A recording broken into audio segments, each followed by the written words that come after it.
Hey guys, welcome to the Liberal Hive Mind, a channel solely focused on exposing the abundant hypocrisy of the left. Oh, this is such an interesting time. We get to sit back and watch as the left unravels. Sit back and witness all the hysteria, but of course also paying attention to the details. You know, if I could visually explain what I'm seeing here, looking at the Democrats following this devastating election loss, it's almost as if I'm watching people trying to navigate blindfolded. They can't exactly tell what's going on or where they need to go, but they are still kind of moving around, just kind of randomly and aimlessly. You know what it feels like is misdiagnosis season. Everyone on the left is pointing the finger, but they all seem to be getting it wrong. All the experts, of course, who get paid the big bucks to show up on the TV and act as if they're authorities on all the issues, can't seem to freaking get it right. And here's yet again another one of those examples, this time with the whole Kamala Harris campaign Joe Rogan failure. Let me show you guys, it's pretty interesting. We got some stuff to talk about, so let's roll the tape. Alright folks, so just when you think the Democrats are gonna get there, you know, they might have caught on, they of course fail, always pointing the finger in the wrong direction. Like I said, blindfolded wanderers. Eli Mistel, one of our favorite big brain MSNBC analysts, really swung and missed with this one. People saying that Kamala Harris should have done Rogan are missing the point. That would not have helped her. Liberals need to build their own Rogan, somebody who can speak to the people he speaks to, without being a guy who wants to kiss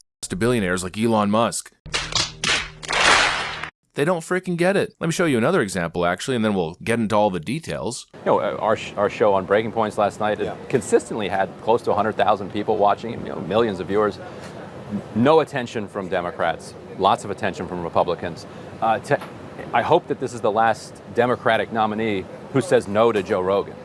Like, even if you have to go to the studio. I would go further than that, Ryan. Yeah. You need your own Joe Rogan is the bigger point. That's the bigger problem, not well, that. Democrats had their own Joe Rogan. Joe Rogan endorsed Bernie Sanders in 2020. Well, they simply don't get it. We don't need Rogan. We need our own Rogan. It's such incredible narcissism, and it shows that they don't understand the problem. We need our own Joe Rogan. Yeah, what does that mean? You need another puppet? A podcast celebrity who does your bidding? You know, they just don't get it. Eli Mistel essentially implied the same thing, as if Joe Rogan is some sort of right-wing brown-noser, but he's not, and that's the entire point. He's not our Joe Rogan or your Joe Rogan, he's just Joe Rogan. But these people can't seem to wrap their head around it. No, what they need is a very influential podcast host just like Joe Rogan who sits down with them and does nothing but promote all of their deluded conspiracy theories. It's unbelievable. They don't seem to understand the issue. The problem is obvious. Kamala Harris could never go on Joe Rogan's show, not because he's a right-wing shill that's going to bombard her with all kinds of antagonistic questions, but because Democrats don't run on honest narratives. They lie and fabricate, and they know that that won't fly with Rogan. I guess these days, being intellectually honest means you're right-wing, huh?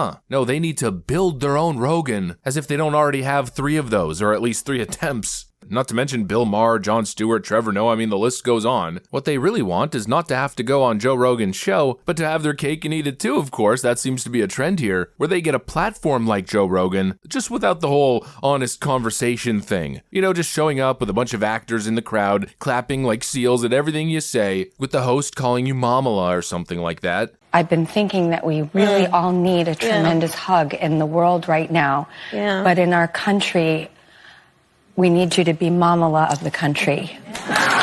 They want kiss the throne treatment and unquestioned loyalty from the audience. It's actually kind of sick if you think about it, because that's basically all we saw throughout the Kamala campaign. Her essentially showing up on these shows to get her behind kissed and a manicure and pedicure at the same time. Meanwhile, the other candidates were actually showing up and having the conversation. And now their thought process isn't, oh well, you know, maybe we should be having that honest conversation and winning on the ideas. No, it's, we need to build our own shill, just like the right-wingers have. What kind of conspiratorial mind is that? That's like kooky tinfoil hat stuff. That's like crackhead on the corner type thinking. A little bit paranoid, don't you think? Somehow Joe Rogan's their enemy, and we need to get our own soldier just like Joe Rogan's a right-wing soldier. Meanwhile, Joe Rogan's political compass enters the room. I really believe if Michelle Obama runs, she wins. She's good. She's great. She's the wife of the best president that we have had in our lifetime. I've never voted right-wing in my life. I consider universal basic income a really good idea. I want free college education. Take it easy. I think I'll probably vote for Bernie. I think he's looking out for the interests of the working people. And I think he wants people to have a better life and do better. And I'm all for that. These people are just out of their damn minds. And I've really noticed it's almost like self-destructive behavior. They just gang up and Karen bully so many of their own. The left is like cannibalizing itself. If you're an actor that steps out of line, boom, blacklisted, career canceled. Ooh, what's that, a mean tweet from 2012? Career over. You're done, buddy. You have any politician that mentions any type of criticism or plays a dissenting voice in the party, well then you get the Tulsi Gabbard treatment. She's a Russian freaking spy. And the entire party, like a bunch of mindless drone NPCs, just turn on her. This is what they did with Tulsi Gabbard. It's what they did with Joe Rogan. It's what they did with Elon Musk. And some people have tried to mention it. This kind of rhetoric that makes politicians something less than what they are, which is human beings. I appreciate you saying that, Scott. I think where the Democrats started to lose Elon was actually personal. We should have celebrated his contributions to electric vehicles, even though he was against unionization and stood up to unions. We should have said, look, Starlink, great product. That needs to be used. We should celebrate the fact that he's had the first commercial success of private people in space. And I think a lot of it was that we didn't celebrate it, and he felt offended. He does get a lot of attention. I'm genuinely curious. I mean, was there something, do you think, that Democrats did? What was the thing? Yes. What was the thing that they did I got a call alienate from him Elon about it Musk? when he wasn't invited to that EV summit. He should have been invited. I called the White House. I never call the White House. Yeah. And I'm like, why didn't you invite him? He's very angry. And in fact, I had an interview with Pete Buttigieg at the time, who also was a little bit glib about it. And I was like, he's critically important in this sector. I think the union thing was the big deal of why they didn't invite him, and they should have. He deserved that credit. For what my only point is this. You know, it's sad that we've lost Elon Musk. And I want to point out, 4 years ago, Elon Musk was an Andrew Yang Democrat.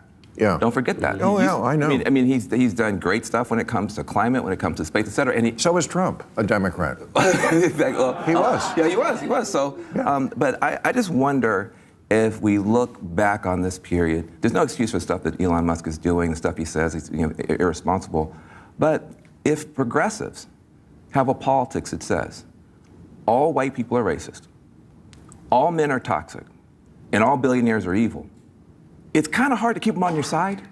And so we might want to think about, if you're chasing people out of the party, you can't be mad when they leave.